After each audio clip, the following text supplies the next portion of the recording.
सोनपुर राज्य के एक गांव में सुखिया नाम का एक लकड़हारा रहा करता था। सुखिया बहुत ही गरीब था। वो इतना गरीब था कि जंगल में झोपड़ी बनाकर रहा करता था। उसके परिवार में उसकी 20 वर्षीय बेटी चारुलता और उसकी पत्नी लाजवंती रहते थे।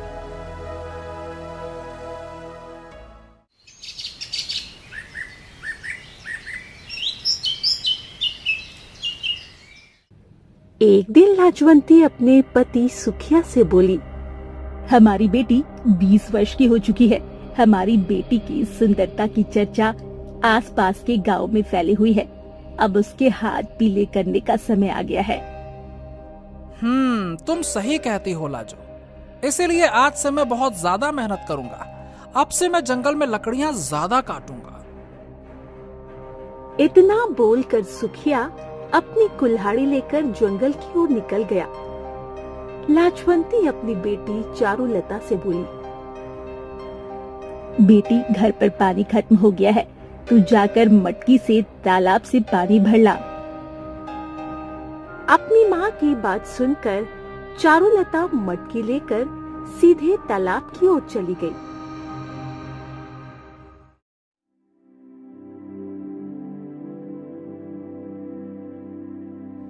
तालाब के एक तरफ जहाँ खेत थे, वहीं दूसरी ओर सुंदर जंगल। चारुलता उस तालाब से मटकी में पानी भरने लगी।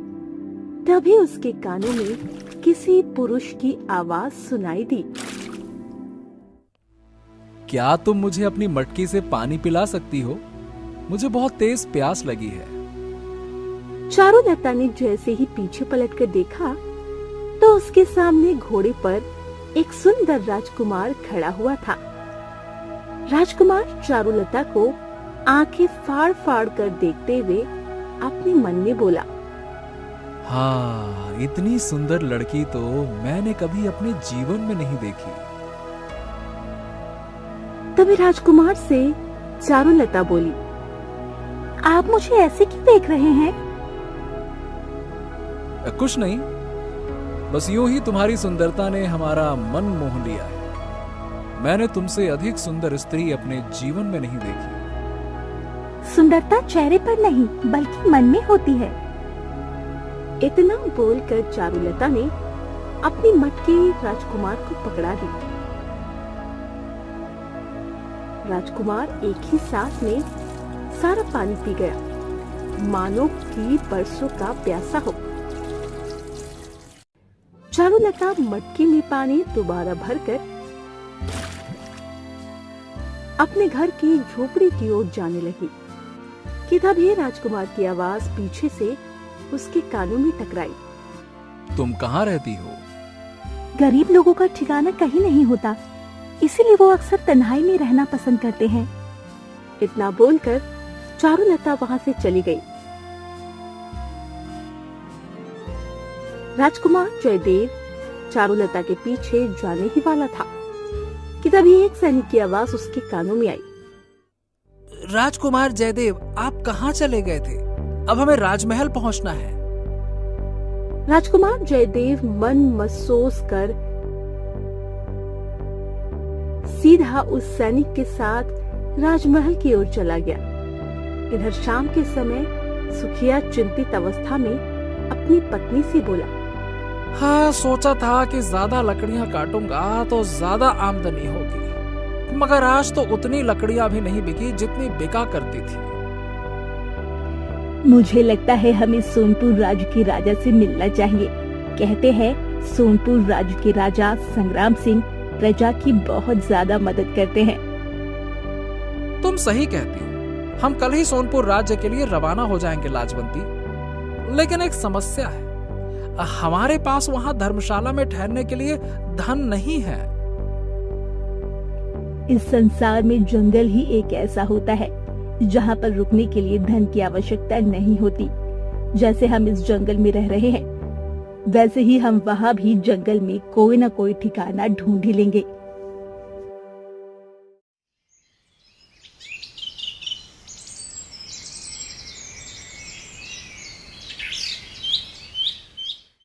अगले दिन सुखिया अपने परिवार को लेकर सोनपुर राज्य के लिए रवाना हो गया।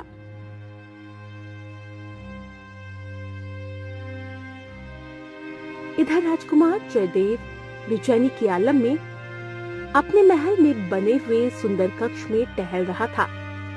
तभी एक सैनिक राजकुमार के पास आकर बोला, महाराज ने आपको याद किया है राजकुमार। ठीक है, हम अभी आते हैं।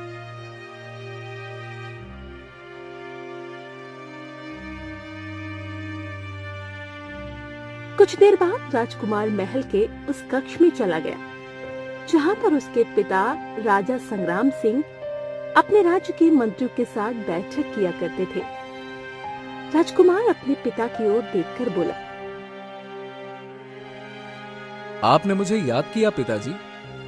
तुमसे कितनी बार कहा है जयदेव कि जब हम अपने राजमहल के मंत्रियों के साथ बैठकर राज्य के बारे में चर्चा करें तो आप हमें पिताजी मत कहा करिए, बल्कि महाराज कहा करिए।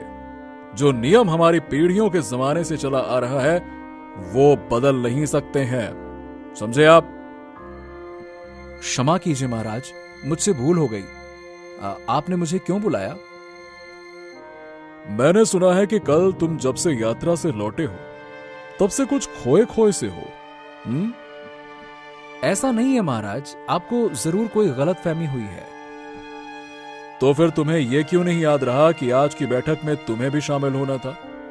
मुझे सैनिक के जरिए तुम्हें बुलवाना पड़ा। मत भूलना राजकुमार कि तुम आने वाले कल के राजा हो। जब तुम ही नियम का पालन नहीं करोगे तो फिर आम नागरिक नियम का पालन क्यों करेगा? क्षमा कीजिए महाराज।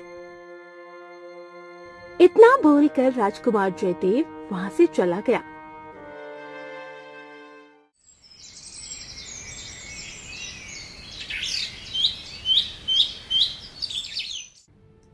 अगले दिन राजकुमार फिर से अपने घोड़े पर सवार होकर उसी तालाब के किनारे चला गया। वो चारुलता को पागलों की तरह ढूंढने लगा,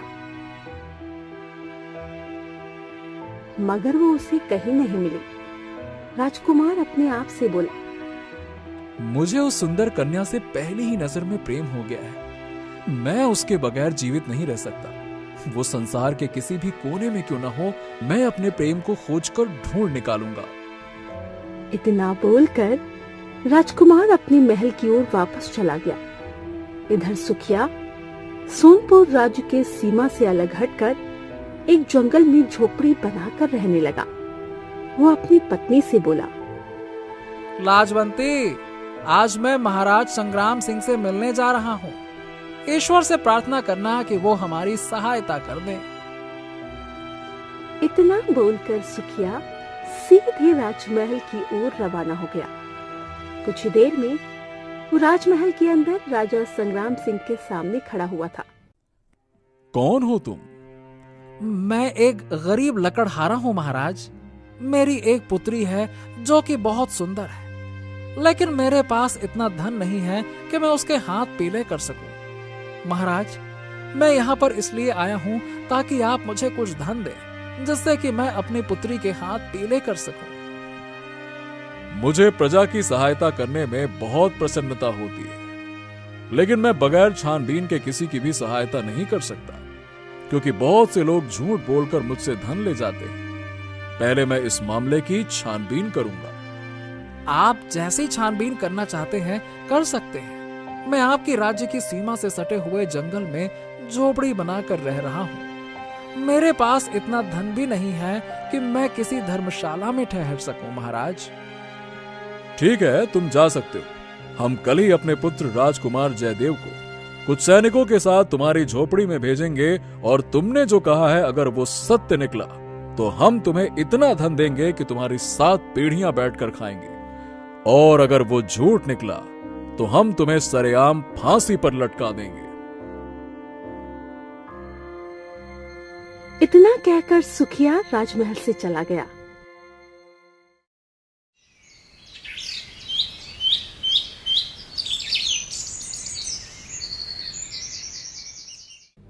अगले दिन राजा संग्राम सिंह राजकुमार जयदेव से बोला, जयदेव, कुछ सैनिकों को लेकर महल की सीमा से सटे हुए जंगल की ओर निकल जाओ। देख कर आओ कि वहां पर कोई झोपड़ी बनी हुई है या नहीं। अगर बनी है तो तुम्हें वहां पर एक लकड़हारा मिलेगा, जिसका कहना है कि उसके पास उसकी पुत्री के हाथ पीले करने के लिए धन नहीं है। जाओ, जाकर सच्चाई का पता लगाओ।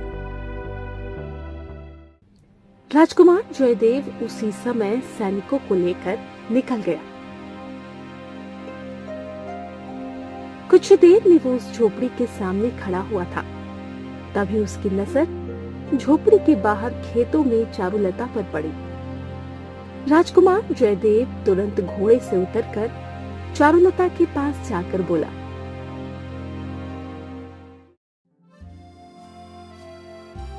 मैंने तुम्हें कहां कहां नहीं ढूंढा। आप राजकुमार हैं, भला राजकुमार एक गरीब स्त्री को क्यों ढूंढेगा? क्योंकि मैं तुमसे प्रेम करता हूं। ये सुनकर चारुलता बुरी तरह से घबराते हुए बोली, जरा धीरे बोलिए, कहीं आपकी बात आपके सैनिकों ने सुन ली और महाराज को बता दिया तो महाराज मेरे पूरे परिवार को ही जान से मार देंगे। तभी वहां पर सुखिया और उसकी पत्नी लाजवंती आकर खड़े हो गए। सुखिया हाथ जोड़ता हुआ राजकुमार जयदेव से बोला, यही है मेरी पुत्री। इसी के हाथ पीले करने के लिए मुझे धन की आवश्यकता है। मैं इसीलिए मदद मांगने के लिए आपके पिता महाराज संग्राम सिंह के पास गया था। आप स्वयं देख लीजिए कि मैं किस स्थिति में रह रहा हूँ और कितना गरीब हूँ। राजकुमार जयदेव सुखिया की ओर देखकर बोला, आपको अपनी पुत्री के लिए वर देखने की अब कोई आवश्यकता नहीं है। मैं आपकी पुत्री से विवाह करना चाहता हूँ। मुझे इससे पहले ही नजर में प्रेम हो गया है। क्या आपको मेरे प्रेम से कोई एतराज है? राजकुमार जयदेव की बात सुनकर सुखिया और लाजवंती हैरत से एक दूसरे की ओर देखने लगे।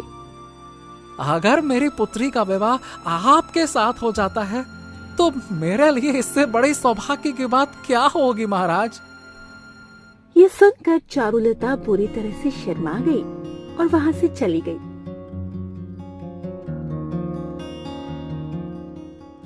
मगर राजकुमार जयदेव नहीं जानता था कि उन सैनिकों में से एक सैनिक जो कि राजकुमार जयदेव के साथ हमेशा चलता था, राजा संग्राम सिंह ने जयदेव के ऊपर नजर रखने के लिए रखा हुआ था। वो सैनिक राजकुमार की बातें बड़ी गौर से सुन रहा था। राजकुमार कुछ देर में चारुलता से बात करके वहां से चला गया और उस दिन के बाद राजकुमार जयदेव और चारुलता के मुलाकातों का सिलसिला शुरू हो गया। राजकुमार जयदेव रोज चारुलता से मिलने के लिए आने लगा। एक दिन चारुलता राजकुमार जयदेव से बोली, हमें इस तरह से मिलते हुए काफी समय हो गया है। क्या आपको नहीं लगता कि आपको अपने पिता से हमारे विवाह की बात करनी चाहिए? तुम सही कहती हो चारुलता। मैं रोज पिताजी के सामने अपने विवाह की बात करने के लिए जाता हूँ, मगर न जाने क्यों मैं हिम्मत नहीं जुटा पाता।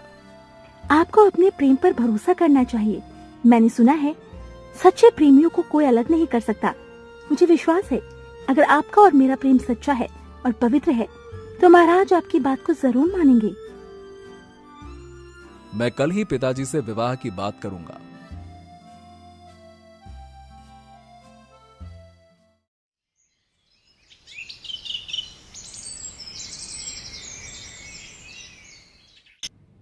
अगले दिन राजकुमार अपने पिता से बोला, पिताजी, मैं आपसे कुछ कहना चाहता हूँ। राजा संग्राम सिंह जयदेव की बात सुनकर क्रोधित होकर बोले, मैं जानता हूं कि तुम मुझसे क्या कहना चाहते हो। मैंने तुम्हें सच्चाई का पता लगाने के लिए भेजा था, ना कि गरीब लकड़हारे की पुत्री से प्रेम करने के लिए। राजकुमार जयदेव बुरी तरह से चौंकता हुआ बोला, पिताजी, आपको कैसे पता चला कि मैं उस लकड़हारे की पुत्री चारुलता से प्रेम करता हूं? तुम्हें क्या लगता है जो सैनिक तुम्हारे साथ चलते हैं वो मुझे कुछ नहीं बताते? उन्हीं सैनिकों में मेरा एक जासूस सैनिक भी है जिसे मैं तुम पर नजर रखने के लिए रखता हूं। ये सुनकर राजकुमार जयदेव क्रोधित होकर अपने पिता से बोला, पिताजी, मैं आपका पुत्र हूँ और होने वाला राजा। आपने मेरे पीछे एक शत्रु की तरह एक जासूस लगा रखा है। बकवास मत करो। तुम्हारी हिम्मत कैसे हुई एक गरीब की पुत्री से प्रेम करने की? तुम्हें इसकी सजा मिलेगी और साथ ही साथ उस लकड़हारे की पुत्री को भी इसकी सजा मिलेगी। इतना बोलकर राजा ने क्रोधित होकर अपने सैनिकों से कहा, राजकुमार जयदेव को गिरफ्तार कर लो। एक सैनिक बड़ी हिम्मत करके राजा संग्राम सिंह से बोला, महाराज, राजकुमार जयदेव आपके पुत्र हैं, इस राज्य के होने वाले राजा। राजा का पुत्र हो या पुत्री, कोई भी इस राज्य के कानून से ऊपर नहीं है। गिरफ्तार कर लो इन्हें और उस लकड़हारे की बेटी को भी गिरफ्तार करके ले आओ और इन दोनों को कारागार में डाल दो। सैनिक ने राजकुमार जयदेव को गिरफ्तार करके कारागार में डाल दिया। कुछ ही देर में एक सैनिकों की टुकड़ी सुखिया की झोपड़ी में पहुंच गई। सैनिकों को देखकर सुखदेव पूरी तरह से चौंकता हुआ बोला, क्या क्या हुआ? आप मेरी झोपड़े में ये क्या तलाश कर रहे हैं? तुम्हारी पुत्री चारुलता कहाँ है? वो बाहर खेतों में है। लगता है राजकुमार जयदेव का इंतजार कर रही होगी। उसे हम राजकुमार जयदेव के पास ही ले जाने के लिए आए हैं। अब बस अंतर इतना है कि राजमहल में नहीं बल्कि राजमहल के कारागार में। इतना बोलकर वो सैनिक बाहर निकल गए और राजकुमारी चारुलता को गिरफ्तार करके सीधे राजकुमार जयदेव के साथ कारागार में डाल दिया। सुखिया तुरंत राजा के पास पहुंचकर बोला, महाराज, ऐसा अन्याय मत कीजिए। राजकुमार जयदेव और मेरी पुत्री एक दूसरे से प्रेम करते हैं। अगर आपको उनके प्रेम से ऐतराज है तो उन्हें कारागार में नहीं डालिए। मैं अपनी पुत्री को इस राज्य से बहुत दूर ले जाऊंगा। तुम्हें सोचना चाहिए था लकड़हारे कि तुम एक लकड़हारे हो और राजकुमार जयदेव आने वाले कल के महाराज। तुमने सोच भी कैसे लिया कि तुम्हारी पुत्री का विवाह राजकुमार जयदेव से हो जाएगा? मुझसे बहुत बड़ी भूल हो गई महाराज। मुझे और मेरी बेटी को क्षमा कर दीजिए और राजकुमार जयदेव को भी क्षमा कर दीजिए। राजकुमार जयदेव को तो हम कुछ दिन कारागार में बंद रखने के बाद छोड़ देंगे, लेकिन तुम्हारी पुत्री को सरेआम फांसी पर लटका देंगे ताकि कोई और गरीब की पुत्री राज्य के राजकुमार के साथ विवाह करने का सपना ना देखे। महाराज, गलती मेरी है। मेरी बेटी का कोई दोष नहीं है। मुझे ही उस समय राजकुमार जयदेव से मना कर देना चाहिए था। इसके बदले आप मेरे प्राण ले लीजिए, लेकिन मेरी पुत्री को छोड़ दीजिए, नहीं तो मेरी पत्नी जीते जी मर जाएगी महाराज। राजा बहुत गहरी सोच में सुखिया को गौर से देखता हुआ बोला, एक शर्त है, मैं तुम्हारी पुत्री की जान बचा सकता हूं। तुम्हें यहां से कुछ दूर एक जंगल में जाना होगा जहां पर एक गुफा बनी हुई है। उस गुफा में एक बहुत बड़े सिद्ध पुरुष रहते हैं। कहते हैं कि उस सिद्ध पुरुष के पास एक ऐसी तलवार है जो किसी राजा के पास आ जाए तो उस राजा को कोई नहीं हरा सकता, मगर वो इतनी आसानी से तलवार किसी को देते नहीं। मैं किसी भी तरह से वो तलवार आपके सामने ले आऊंगा महाराज। और अगर तुम ऐसा करने में असफल हो गए तो मैं तुम्हें मृत्यु दंड दे दूंगा। जाओ, अब तुम जा सकते हो। सुखिया उसी समय उस जंगल की ओर निकल गया। 3 दिन लगातार चलने के बाद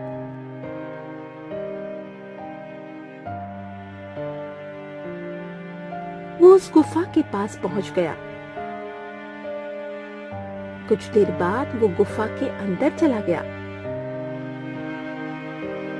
जहां पर सिद्ध पुरुष बैठे हुए थे। कौन हो तुम? सुखिया सारी घटना सिद्ध पुरुष को बताते हुए बोला, मुझे ये तलवार दे दीजिए। सिद्ध पुरुष मुस्कुराते हुए सुखिया की ओर देखकर बोले, उस राजा को ये तो पता है कि ये तलवार जिस भी राजा के हाथ में आती है तो उसे कोई पराजय नहीं कर पाता, मगर उसे ये नहीं पता कि जो भी राजा इस तलवार को पकड़ता है उसकी कुछ समय बाद मृत्यु हो जाती है। क्या अब भी तुम ये तलवार राजा को देना चाहते हो? सुखिया एक बहुत ही अच्छा इंसान था। वो सोचते हुए बोला, नहीं, जो तलवार महाराजा को मार दे, मुझे ऐसी तलवार नहीं चाहिए। भले ही राजा संग्राम सिंह मेरे और मेरी बेटी के प्राण क्यों न ले ले, मगर मैं राजा के प्राण बिल्कुल नहीं चाहता, क्योंकि उनके ऊपर पूरे राज्य की जिम्मेदारी है। इतना बोलकर सुखिया वहां से सीधा राजमहल की ओर चला गया। सुखिया को खाली हाथ देखकर राजा क्रोधित होकर बोला, तुम्हारे हाथ में मुझे वो तलवार नहीं दिख रही, कहाँ है वो तलवार? सुखिया राजा को कुछ बताने ही वाला था, तभी राजा क्रोधित होता हुआ बोला, अब तुम्हें बोलने का कोई मौका नहीं दिया जाएगा लकड़हारे, सीधा मृत्यु दंड दिया जाएगा। सैनिकों, इसे फांसी पर चढ़ा दो। कुछ ही देर में सैनिकों ने बेचारे लकड़हारे को फांसी पर चढ़ा दिया। राजा संग्राम सिंह ने सुखिया लकड़हारे के मरने के बाद सैनिकों को आदेश दिया, जाओ, राजकुमार जयदेव और चारुलता को मेरे सामने ले आओ। सैनिक चारुलता और राजकुमार जयदेव को राजा के सामने ले आए। अपने पिता का शव देखकर चारुलता फूट फूट कर रोने लगी। राजा संग्राम सिंह चारुलता से बोला, तुम्हारे पिता को मैंने एक मौका दिया था तुम्हें बचाने का, लेकिन ये नाकामयाब हो गया। तभी वहां पर कुछ देर बाद वही सिद्ध पुरुष जिससे मिलने सुखिया गया था, वहां पर आकर राजा से बोले, तुम्हारी जान बचाने के लिए ये बेचारा व्यक्ति उस तलवार को नहीं लाया और तुमने इसकी ही जान ले ली। ये सुनकर राजा संग्राम सिंह पूरी तरह से चौंकता हुआ बोला, क्या कहना चाहते हैं आप? मैंने इस व्यक्ति से कहा था कि ये तलवार जिस राजा के हाथ में आती है उस राजा की कुछ समय बाद मौत हो जाती है। बेचारा कहने लगा, मैं ऐसी तलवार को अपने राजा के हाथ में बिल्कुल नहीं दूंगा जो उनकी मृत्यु का कारण बने। इतना बोलकर वो सिद्ध पुरुष वहां से चले गए। तभी राजकुमार जयदेव राजा की ओर देखकर बोला, धिक्कार है आप पर पिताजी, और धिक्कार है ऐसे राज्य पर। मैं अभी और इसी वक्त अपना राजसी जीवन त्यागता हूं। मैं चारुलता को लेकर यहां से जा रहा हूं। आप जीवन भर अब यही सोचकर पछताते रहना कि आपने जल्दबाजी में और सत्ता के नशे में चूर होकर एक निर्दोष की हत्या कर दी और अपने पुत्र को भी गंवा दिया।